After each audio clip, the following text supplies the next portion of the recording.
Hi నమస్తే, నేను మీ journalist రెహమాన్ని. Uttarandhra జిల్లాలో వైఎస్ఆర్ కాంగ్రెస్ పార్టీ గతంలో ఉన్నటువంటి ప్రభావాన్ని ముఖ్యంగా 2024 ఎన్నికల్లో కోల్పోయింది. 2024లో ఉత్తరాంధ్ర జిల్లాల్లో అంటే ఉమ్మడి ఉత్తరాంధ్ర జిల్లాలో మొత్తం 34 నియోజకవర్గాలు ఉన్నాయి. ఇందులో విశాఖపట్నం నుంచి 15, శ్రీకాకుళం నుంచి 10 నియోజకవర్గాలు, విజయనగరం జిల్లా నుంచి 9 నియోజకవర్గాలు, మొత్తం 34 నియోజకవర్గాల్లో వైసీపీ ఖాతా కూడా ఓపెన్ చేయలేని పరిస్థితి 2024 ఎన్నికల్లో. 2024లో కూటమి ప్రభుత్వం అధికారంలోకి వచ్చిన తర్వాత మొత్తం కూటమిలోని 3 పార్టీలు జనసేన, బీజేపీ, టీడీపీ మొత్తం 34 నియోజకవర్గాలని గెలుచుకున్నాయి. అయితే ఈ 20 నెలల కూటమి ప్రభుత్వాల పాలనలో ఉత్తరాంధ్రలో పరిస్థితి ఇప్పుడు ఎలా ఉంది అనేది ఒకసారి ఫోకస్ చేస్తే, ఉత్తరాంధ్రలో ఇప్పుడు కూటమికి పూర్తిగా ఎదురుగాలి వీస్తుంది అనేది ఖచ్చితంగా గ్రౌండ్ స్థాయి నుంచి తెలుస్తుంది. క్షేత్రస్థాయిలో వివిధ నియోజకవర్గాలని పరిశీలించినప్పుడు, వివిధ నియోజకవర్గాల్లో ఉన్నటువంటి సమస్యల్ని తెలుసుకున్నప్పుడు, వివిధ నియోజకవర్గాల్లో ఏ ఎమ్మెల్యేపై ఏ స్థాయిలో వ్యతిరేకత ఉంది అని తెలుసుకున్నప్పుడు చాలా ఆశ్చర్యకరమైనటువంటి విషయాలు బయటకు వస్తున్నాయి. ముఖ్యంగా ఉమ్మడి ఉత్తరాంధ్ర జిల్లాలో ఏదైతే 34 నియోజకవర్గాల్లో క్లీన్ స్వీప్ చేసినటువంటి కూటమి పార్టీ ఇప్పుడు దాదాపు సగానికి పైగా నియోజకవర్గాల్లో తీవ్రమైన వ్యతిరేకతను ఎదుర్కొంటోంది. అది జనసేన పార్టీ కావచ్చు, తెలుగుదేశం పార్టీ కావచ్చు, బీజేపీ కావచ్చు. మొత్తం 3 పార్టీలకు సంబంధించిన ఎమ్మెల్యేలపై పెద్ద ఎత్తున వ్యతిరేకత ఉంటుంది.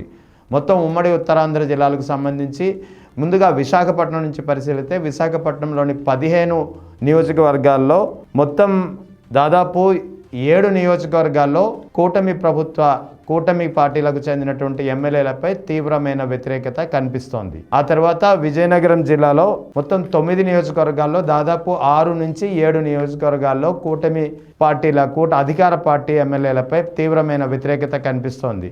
ఇక శ్రీకాకుళం జిల్లాలోని 10 నియోజకవర్గాల్లో దాదాపు 5 నియోజకవర్గాల్లో మాత్రం ఖచ్చితంగా పెద్ద ఎత్తున వ్యతిరేకత వస్తుంది.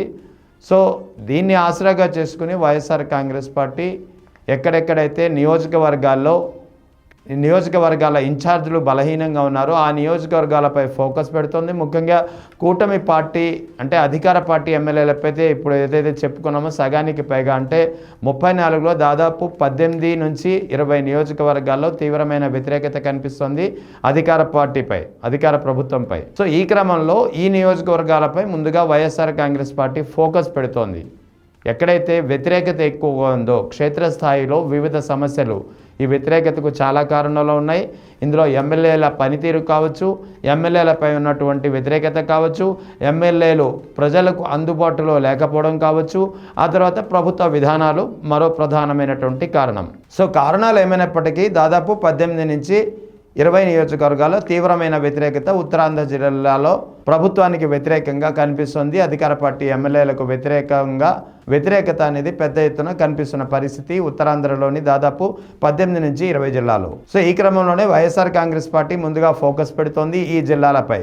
ఈ జిల్లాల్లో ఉన్నటువంటి నియోజకవర్గ ఇన్ఛార్జీలు ఎవరైతే వైసీపీ తరపు నుంచి ఉన్నారో ఆ నియోజకవర్గాల్లో వైసీపీ ఇన్ఛార్జీల పనితీరు ఎలా ఉంది, ఏదైతే వ్యతిరేకత అధికార పార్టీ ఎమ్మెల్యేలపై ఉందో ఆ ఎమ్మెల్యేలపై ఉన్నటువంటి వ్యతిరేకతను అనుకూలంగా మలుచుకునే ప్రయత్నాలు గ్రౌండ్ స్థాయిలో చేస్తున్నారా లేదా, పనితీరు ఎలా ఉంది, లేకపోతే ఎక్కడైనా నియోజకవర్గాల ఇన్ఛార్జీలను మార్చే అవకాశం ఉందా లేదా, మారిస్తే ఎంతవరకు అది ప్రభావం చూపిస్తుంది. ఇక్కడ కమ్యూనిటీల ఆధారంగా కళింగ కమ్యూనిటీ కావచ్చు, వెలమ కమ్యూనిటీ కావచ్చు, కాపులు కావచ్చు, ఈ కమ్యూనిటీల ఆధారంగా అక్కడ సమీకరణాలు లెక్కలు వేసుకుంటూ వైసీపీ పార్టీ పెద్ద ఎత్తున ఉత్తరాంధ్ర జిల్లాలపై ఇప్పుడు ఫోకస్ పెడుతోంది. ఎందుకంటే ఉత్తరాంధ్ర జిల్లాలో దాదాపు వ్యతిరేకత పెద్ద స్థాయిలో కనిపిస్తుంది అధికార పార్టీపై. సో ఈ క్రమంలోనే దాదాపు మొత్తం 34 నియోజకవర్గాలకు సంబంధించినటువంటి డేటా ఇప్పుడు తెలుసుకున్నాం. ఇక జనసేన పార్టీ ఉత్తరాంధ్ర నుంచే దాదాపు 3 స్థానాలు గెలుచుకుంది. ఇందులో పాలకొండ నుంచి జయరాజు, నెల్లిమర్ల నుంచి లోకం మాధవి, యలమంచిలి నుంచి విజయ్ కుమార్, ఈ ముగ్గురిపై చాలా తీవ్రంగా వ్యతిరేకత కనిపిస్తుంది. ఖచ్చితంగా ఈ 2 ఏళ్లలోనే ఈ ముగ్గురు ఎమ్మెల్యేలపై ఉన్నటువంటి వ్యతిరేకత మిగిలిన నియోజకవర్గాలపై కూడా పడుతుందనే ఒక భావన గట్టిగా వినిపిస్తోంది. సో ఖచ్చితంగా జనసేనకు సంబంధించినటువంటి 3 ఎమ్మెల్యేలపై పెద్ద ఎత్తున వ్యతిరేకత కనిపిస్తుంది. అదేవిధంగా హెచ్ఆర్ల నుంచి బీజేపీ తరపున గెలిచిన ఈశ్వర్రావు, ఆ తర్వాత విశాఖ సౌత్ నుంచి గెలిచినటువంటి విష్ణుకుమార్ రాజు, ఈ ఇద్దరు బీజేపీ ఎమ్మెల్యేలపై కూడా వ్యతిరేకత ప్రధానంగా కనిపిస్తుంది. విష్ణుకుమార్ రాజు అడపాదడప వార్తల్లో ఉంటున్నా ముఖ్యంగా ప్రస్తుతం ఇటీవల ఏదైతే భోగాపురం ఎయిర్పోర్ట్కి సంబంధించినటువంటి వివిధ అంశాల్లో ప్రభుత్వానికి వ్యతిరేకంగా వ్యాఖ్యలు చేస్తూ వార్తల్లోకి వస్తున్నారు. ఆయనపై కూడా గ్రౌండ్ స్థాయిలో పెద్దగా మంచి పేరు అనేది కనిపించడం లేదు, పెద్దగా ప్రజలకు అందుబాటులో ఉండడం లేదు. కేవలం మీడియాలో తరచూ కొన్ని కాంట్రవర్సీ వ్యాఖ్యలు చేయడం ద్వారా మీడియాలో ఉండేందుకే ప్రాధాన్యత ఇస్తారు తప్ప ప్రజల్లో అందుబాటులో ఉండడం లేదనే ఒక వాదన గట్టిగా బలపడుతోంది. సో ఇది బీజేపీకి సంబంధించి. ఇక టీడీపీకి సంబంధించి ముఖ్యంగా పాయగ్రావుపేట ఏదైతే హోంమంత్రి అనిత ప్రాతినిధ్యం వహిస్తున్నారు, ఈమెపై పాయగ్రావుపేట నియోజకవర్గంలో పెద్ద ఎత్తున వ్యతిరేకత కనిపిస్తోంది. నర్సీపట్నం నుంచి అయ్యన్న పాత్రుడు, మాడుగుల బండారు సత్యనారాయణ, తర్వాత విజయనగరం నుంచి విజయ గజపతి, చీపురుపల్లి కళా వెంకట్రావు, గజపతి నగరం నుంచి కొండపల్లి శ్రీనివాస్ మంత్రిగా ఉన్నారు. ఇక విశాఖపట్నం నార్త్ ఎమ్మెల్యే. ఈ ఎమ్మెల్యేలపై పెద్ద ఎత్తున వ్యతిరేకత కనిపిస్తోంది. దీనికి కారణాలు అంటే ఎమ్మెల్యేలపై ఇప్పుడైతే ఏదైతే లిస్ట్ చదివామో అది జనసేన, బీజేపీ, ఇటు తెలుగుదేశం పార్టీ.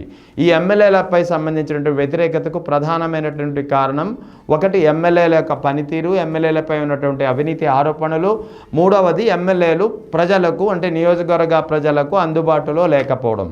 ఇది ఇక్కడ ప్రధానంగా 3 కారణాలు.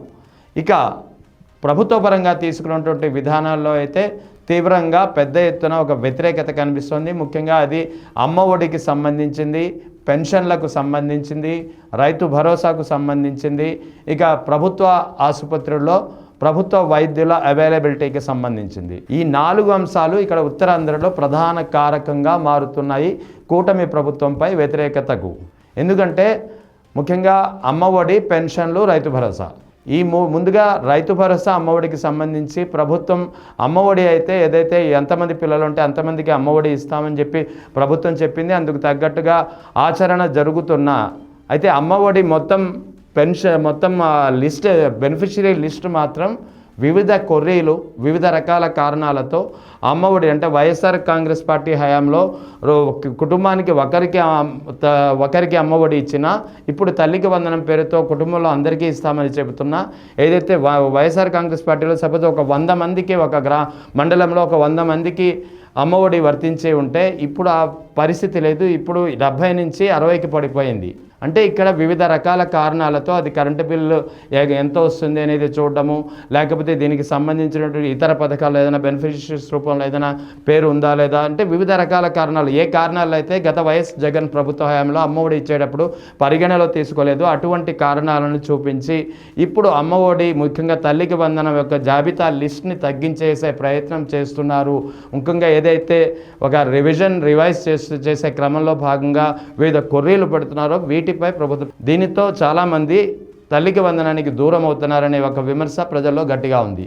ఇక పెన్షన్లకు సంబంధించి కూడా అదే, గతంలో ఉన్నటువంటి జాబితాకు ఇప్పుడు పెన్షన్ల జాబితాకు ఇప్పుడు పెన్షన్లు అయితే పెంచి ఉండవచ్చు ఈ కూటమి ప్రభుత్వం, కానీ ఆ లిస్ట్ బెనిఫిషరీస్ యొక్క లిస్ట్ మాత్రం గణనీయంగా తగ్గిపోయింది. దాదాపు 40 నుంచి 50% మంది బెనిఫిషరీస్ అంటే పెన్షనర్లకు గతంలో ఉన్నటువంటి పెన్షనర్లు ఇప్పుడు వీరికి ఆ జాబితాలో చోటు లేకుండా పోయారు.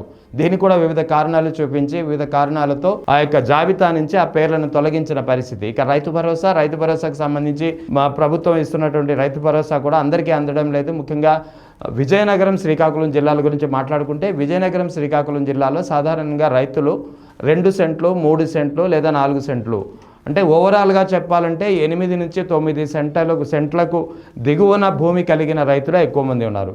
కానీ రైతు భరోసా మాత్రం ఈ ప్రభుత్వం 10 సెంట్లకు కంటే తక్కువ ఉన్న వారికి ఇవ్వడం లేదు. సో ఈ లెక్కన అంటే కమతాల రూపంలో భూమి కలిగినటువంటి రైతులు ఉత్తరాంధ్ర జిల్లాలో ముఖ్యంగా విజయనగరం, శ్రీకాకుళం జిల్లాలో దాదాపు 3 లక్షల మంది వరకు రైతులు ఉంటారు. వీరందరికీ ప్రభుత్వం ఇస్తున్నటువంటి రైతు భరోసా నిబంధనల కారణంగా వీరు రైతు భరోసాకు దూరం అవుతున్న పరిస్థితి. ఈ క్రమంలోనే రైతు భరోసాకు సంబంధించి చాలామంది రైతులు రైతు భరోసాకు దూరం అవుతున్నారు. ఇక ప్రభుత్వ ఆసుపత్రుల్లో అయితే ముఖ్యంగా పిహెచ్సి సెంటర్లోనే కాదు ప్రభుత్వ ఆసుపత్రుల్లో కూడా కీలకమైనటువంటి విభాగాలకు చెందినటువంటి వైద్యులు అవసరమైనప్పుడు అందుబాటులో ఉండడం లేదనే ఒక వాదన గట్టిగా వినిపిస్తుంది. సో ఓవరాల్గా అమ్మఒడి, రైతు భరోసా, తర్వాత ప్రభుత్వ ఆసుపత్రుల్లో అందుబాటులో లేకపోవడం, ఈ కారణాల వల్ల ముఖ్యంగా ప్రజల్లో తీవ్రమైన వ్యతిరేకత పెళ్ళుబుగుతోంది. ముఖ్యంగా వ్యతిరేకత గ్రౌండ్ స్థాయిలో ఈ 20 నెలల కూటమి ప్రభుత్వ హయాంలోనే వ్యతిరేకత అనేది పెద్ద ఎత్తున కనిపిస్తుంది. దీనికి కారణాలు ముందే చెప్పుకున్నాం. ఎమ్మెల్యేలపై వ్యతిరేకత, ఎమ్మెల్యేలు అందుబాటులో లేకపోవడం, ఎమ్మెల్యేలపై ఉన్నటువంటి అవినీతి ఆరోపణలు, ఆ తర్వాత ప్రభుత్వం అనుసరిస్తున్నటువంటి వివిధ సంక్షేమ పథకాల అమలులో అనుసరిస్తున్నటువంటి విధానాల కారణంగా ఆ సంక్షేమ పథకాలకు చాలామంది ప్రజలు, చాలామంది లబ్ధిదారులు దూరం అయిపోవడం అనేది ప్రధానంగా ఒక వ్యతిరేకతకు కారణమవుతుంది. సో ఓవరాల్గా 34 ఉమ్మడి ఉత్తరాంధ్ర జిల్లాలకు సంబంధించినటువంటి మొత్తం 18 నుంచి 20 నియోజకవర్గాల్లో ఏదైతే ఒక వ్యతిరేకత కనిపిస్తుందో ఈ నియోజకవర్గాలపై ఇప్పుడు వైఎస్ఆర్ కాంగ్రెస్ పార్టీ ఫోకస్ పెడుతోంది. ఇనీషియల్గా ఈ 18 నుంచి 20 నియోజకవర్గాల్లో పార్టీ స్టాండ్ తన ప్రజల్లో తీసుకువెళ్లేందుకు, అటు పార్టీని పటిష్టం చేసేందుకు, ప్రజల్లో ఉన్నటువంటి వ్యతిరేకతను తమకు అనుకూలంగా మలుచుకునేందుకు వైసీపీ ప్రధానంగా ఇక్కడ ఫోకస్ పెడుతోంది.